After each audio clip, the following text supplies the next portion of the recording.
Shelley. And I'm Bernie Tobisch, and Shelley and I teach together. We both have recent publications with C&T Publishing. My book is Easy Precision Piecing. And mine is You and Your Sewing Machine. So we're going to try to talk about a few things out of each of those two books today.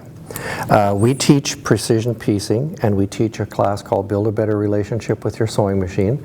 And when we teach the precision piecing portion of this, we also add a little bit about your sewing machine, because your sewing machine can often be the issue that's preventing you from gaining accuracy. You could be the best piecer on the planet, and if your sewing machine isn't treating you right, there could be some issues. So I'll start with that, and then we'll lead you into Shelley's great techniques here. One of the things that may surprise you that detracts from accuracy is having a guide on your 1/4 inch presser foot. A lot of those guides are very flimsy and they ride on top of a feed dog. So as your fabric is feeding, that guide can actually be pushed out to the right and you're getting extra seam allowance. And you're saying to yourself, I'm following this exactly, but that's the problem, because the guide isn't along the edge of the foot where you actually need it. So for some people that works, but we find for about, what, 50% of the people? I believe so, Yeah, about 50% of the people that doesn't actually work. Another issue that's very, very common is that your needle position isn't actually centered in the hole in your needle plate. So just imagine that you're feeding your fabric exactly along the proper spot on the right side of your 1/4 inch presser foot, but your needle isn't centered. Now you've either got too much or too little seam allowance. You're doing everything right, but it's the machine that's holding you back. So it's a good thing to check every once in a while. Use your regular needle plate and just make sure your needle position is centered, and have a look and see if that is actually centered in there. And that's something that your technician would have to look after if that's a problem for you. And here's one that's so common that it's actually quite surprising, is that if your presser foot isn't lined up exactly the way your feed dogs are trying to move your fabric forward and your presser foot is angled slightly. So when you're lining up your fabric with the edge of your foot, how are you lining it up if your foot is angled?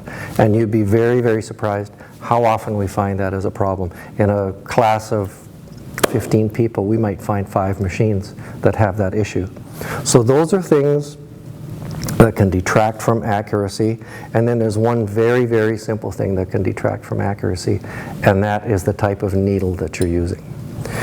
When you're piecing, almost everybody is piecing with, really nice cottons and fairly finely woven cottons.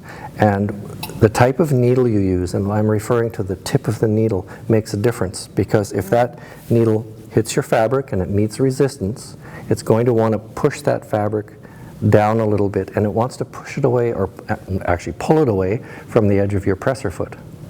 So the type of needle makes a difference. You want a sharp needle, and there's all kinds of them out there, and you can get one of your favorite brand, and that will do a much better job. When you combine that with using a straight stitch needle plate, that's the best of both worlds, because that even the fine needle will meet a little resistance. But if you don't have that wide needle plate, that's wonderful for decorative stitches, especially all those great new computerized machines that have 9mm wide stitches. They're fantastic to give you those decorative stitches, but the fabric wants to push down inside. So if you combine that needle with a straight stitch plate, you're off to a really good start. Then you can incorporate these techniques and be assured of greater success. And we'll kind of hand that over to Shelley, and she can get you started and let you know how she achieves these great results. I find when we teach our classes, one thing that we do that's very helpful is that we will actually sew 3 strips together after we have cut 1-inch strips or 1.5-inch strips. Then we sew them together. And then Bernie takes great pride in walking around the room with a ruler, and he actually will measure that strip. And we want to make sure, I have to put my glasses on. And I use the here. fine lines when we're doing that. Super fine lines, and we make sure that when we measure, that we actually have In this case, I've used 1-inch strips that I've cut. I've sewn them together with my 1/4-inch seam. Of course, I followed all the rules that Bernie just suggested.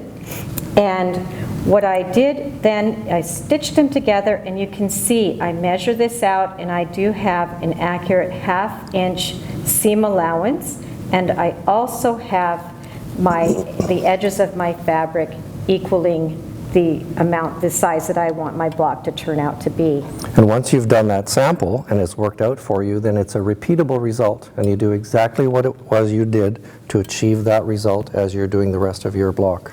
And this is the best way, by sewing 3 strips together. This is the best way that I have found for myself to go about finding my accurate 1/4-inch seam. And sometimes also, this may surprise you, when I'm away from sewing for a little bit, I find that I actually do like to come back to my machine and cut the strips and sew them together again, just to make sure that I'm still accurate. And this result may also vary with the type of fabric that you're working with. When you're working with batik, you will get a different result than when you're working with flannel, for example, because that fold will take up more fabric on the flannel. So this, you may need to make changes. That's the turn of the cloth. The turn of the cloth, yes. Right.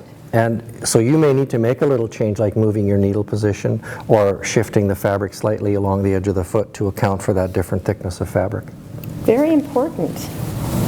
Okay, so one thing that I like to do when I'm looking for accuracy, which that's kind of what I'm always looking for, is accuracy, is I like to work with seam-aligned glue. And this is a product that I talked about in my book. And this glue is a light hold fabric glue. And what I do with this is I practice the art of pinless precision piecing. Oh, nice. Yeah. So what I do is I take the glue, I'm going to put little controlled dots of glue. They just come right out of the tip, just like that, right along my seam allowance. And you can see them sitting right on top of the fabric. Those dots of glue aren't soaking into the fabric because we want to apply an equal amount of glue to the 2 pieces. So by having them by formulating this so that it stays on the surface, we get a much better result. The glue is more evenly distributed. Absolutely. And now I'm going to take my next piece, and now I did apply those dots of glue to the right side of the fabric. I'm going to take my next piece and I'm going to line them up, right sides together. And what I'm wanting to do is line up those raw edges exactly for best results. If I find that it's hard to see my fabric, my light fabric underneath the dark fabric, I actually do like to pick it up and turn it over and look and make sure that these edges are lined up exactly. And once I have them lined up, then I'm going to take my iron. My iron is set on cotton setting, and I'm going to press. And I'll just press right on top of there, and I hold the iron on top of the fabric for about 3 to 5 seconds until my glue has dried. And what this is doing is it's setting the glue. So this is just heat that's drying that glue. And may I have that for a moment? Absolutely. All right. Should we do it like a wishbone? I think we should. Well, we could do that. Yeah. People sometimes will turn up their nose at gluing, and I want to explain why we use glue and why we have done the glue this way. When you pin, your fabric gets slightly distorted. You're pushing that pin through, your fabric shifting. When you stop and pull that pin out, your fabric shifts again. So we wanted something that would lightly hold the 2 pieces of fabric together, stop the top layer from growing as it's going through your machine, and also stop it from shifting this way. But what we didn't want was any evidence left behind in the quilt that there was actually any glue used. And I know why there might be some resistance occasionally from someone that thinks glue isn't the right way to go, but when we did this, we designed this so that if you made a mistake, you could very, very easily pull this apart so it holds well enough. And if you were here to feel this, you would see that there is nothing left in the fabric. This is a perfectly clean and dry process. There will be no evidence. This has never been washed. Whatever residue is there, which is minimal, you can't find it. There's no hard dot of glue. for the needle to hit and deflect off of when you machine quilt, which is really important. And there's nothing toxic, there's just nothing bad about this. But it does keep your fabric together, and that's what we want. We want the accuracy. Absolutely we do. So after I have glued my pieces together, the next step is I'm going to take it to the sewing machine and stitch it. So you can see here I have stitched my 1/4 inch seam, and now I want to press. I like to have this kind of result where my pieces are nice and flat, so that when I go to subcut, to cut my little strips out, the fabric is flat. It's not going to be folded up where it makes it so that it's harder to cut accurately. Okay, so what I'm going to do then is, one thing that I always do is I'm going to set my seam. I'm going to press the seam towards the dark fabric. And what we're doing, or what Shelley is doing, is pressing. She's not ironing. She does not have to beat this fabric into submission. What we're looking at, or what we're looking for, is a very, very straight, defined ridge in the fabric, which gives us a nice ditch. Yes, so I start out by finger pressing, and I'm pressing gently. And what I want to have happen is I want the fabric to mold to that nice straight seam that I've created. And then I'm going to take the iron here and I'm going to press.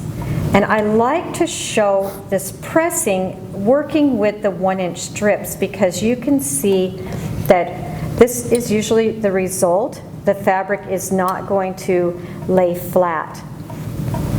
So what I have here is my Acorn Precision Piecing pressing pen, and inside of my pen is the fabric treatment. And when I push on the nib then has some of the fabric treatment on it. You can see that.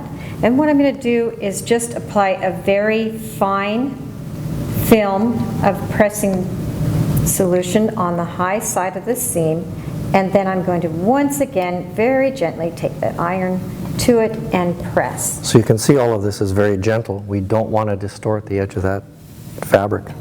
And all I did was press for the product to dry, and now I have a nice flat seam, and that's going to make it way easier for me to cut.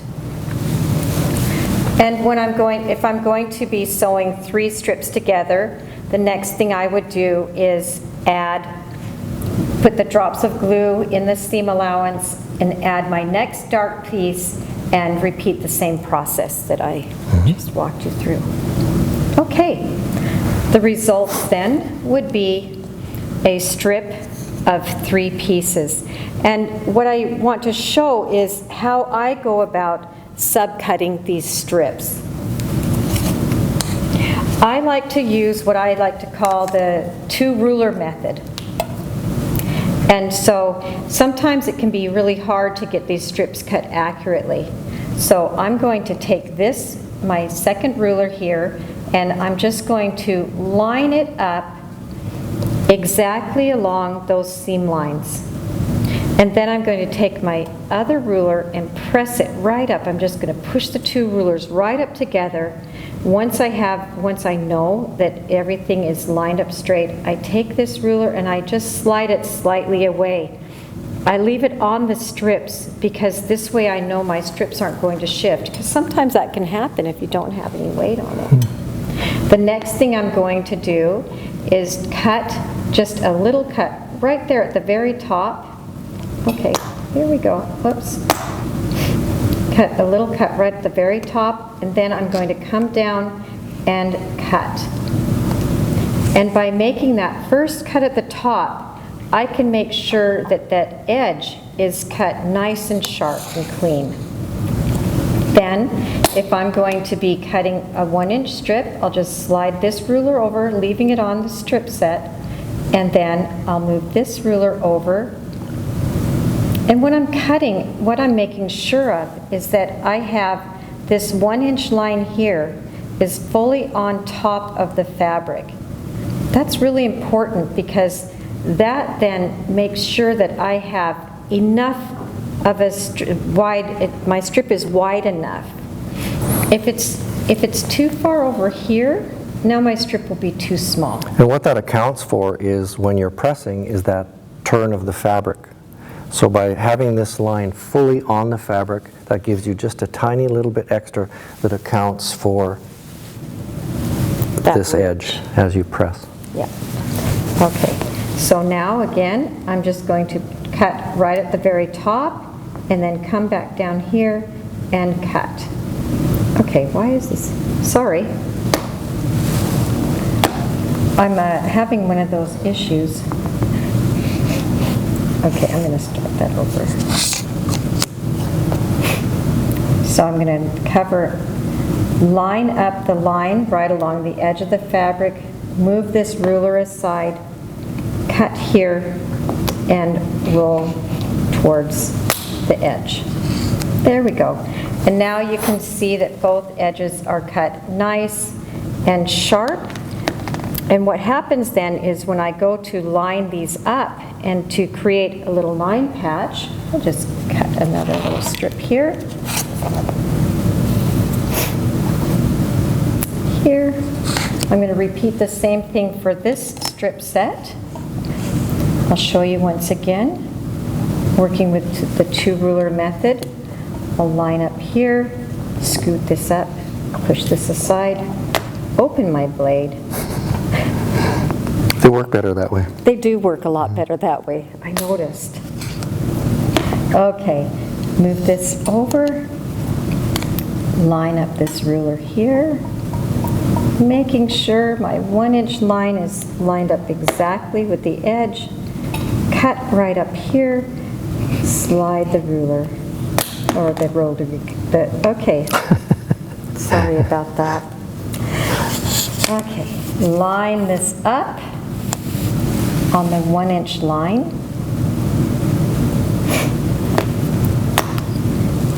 Make my first cut here, slide the cutter along the edge of the ruler, and there we have a nice little piece of a nice little subcut. All right, so shall we see how those pieces fit together now? Absolutely. So what I'm going to do to nest my seams and match everything up, I'm going to take the glue and I'm going to put a dot of glue in the low side of the seam, and then I'm also going to put a dot in the corners. And then I'm going to take my other piece and line them up. And what I like to do is line up my corners first, and then I'm going to make sure that those seams are nested and line up the other corner. And what I want to do is I like to feel right in here to make sure that those seams are actually nicely squished together. And then one thing that's super important is to take this piece, turn it over, and make sure everything's lined up from the other side. Sometimes we forget to do that, and it seems like everything's lined up here, but when you flip it over, it's not lined up back here. So once I've made sure that everything's lined up exactly the way I want it to be lined up, I take it to the pressing area and I press. And all I'm going to do here is set the glue, and once the glue is set, I would take this now and I'd take this to my sewing machine and stitch a 1/4 inch seam allowance.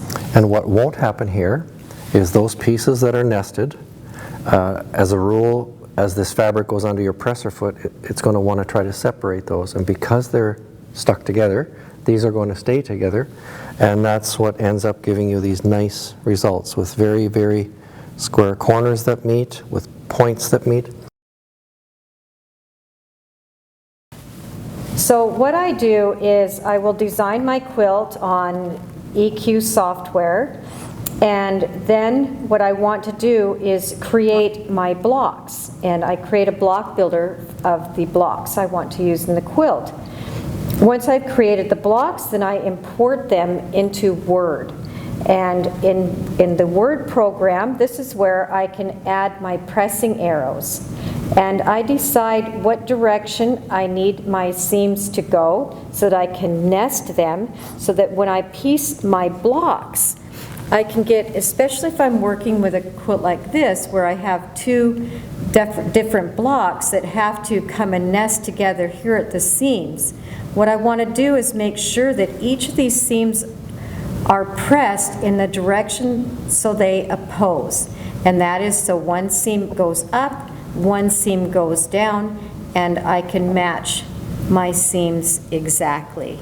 So this is how I determine which direction I want my seams to go in my blocks. And once I have my blocks done, my arrows added, I print them off in grayscale because I'm quite often working with a quilt that is multiple colors, and the grayscale helps me know where the value of the color is, the lights and darks and mediums.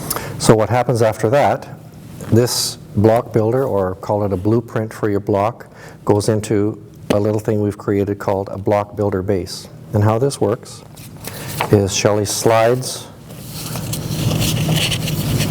the block builder or blueprint under the sheet, and that sheet kind of attracts fabric. So as Shelley is sewing her pieces together, and even beforehand when she's auditioning colors, she will use the block builder and lay out her pieces. It's very easy to see from here when she takes this to her pressing station the direction that she wants to press the seams into. Easy to see which way they need to lay out on here because the lights and darks are on there. So you can see here as even I can lay this out. You and did it! I don't quilt. Look at that. So it's a very, very easy way to be organized.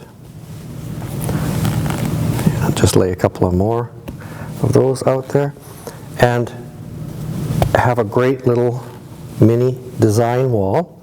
And then what happens is, let's say your neighbor comes over. Oh, we got medium. There we go. See, I need to follow those pressing directions. Black 9 patch or the red 9 There we patch. go, either one. Now I have to just lift this up for a second to show you that these stay on here. So your doorbell rings, your family's coming over for a surprise weekend, and you have to put all this away. Now often what happens is they go into a Ziploc bag or they go into a drawer, and then when you start up again, it takes you 2 hours to figure out where you left off. And that's valuable sewing time. Very valuable We don't sewing want to time. do that. Absolutely. Yeah. So these will just stack in a bin, however deep your bin is, and when you come back to it, it's very organized, very easy to see where you left off. And the other reason I like to use a block builder when I start to assemble my block, I don't know about you, but when I take my pieces, when my sewing machine is over here to the right, when I take my pieces and I put them together like this, I would actually I would use my glue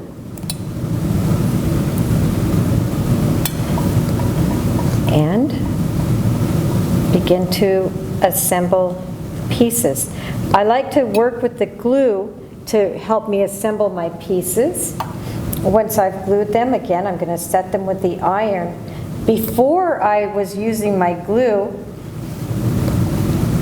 what could happen, I don't know about you if this ever happened, but I would take the piece and somehow if I would put them right sides together, somehow if I was intending to sew this side, I got it twisted between the tabletop without a block builder and the machine, and then when I would lay my block out, it would come out like this instead of like this.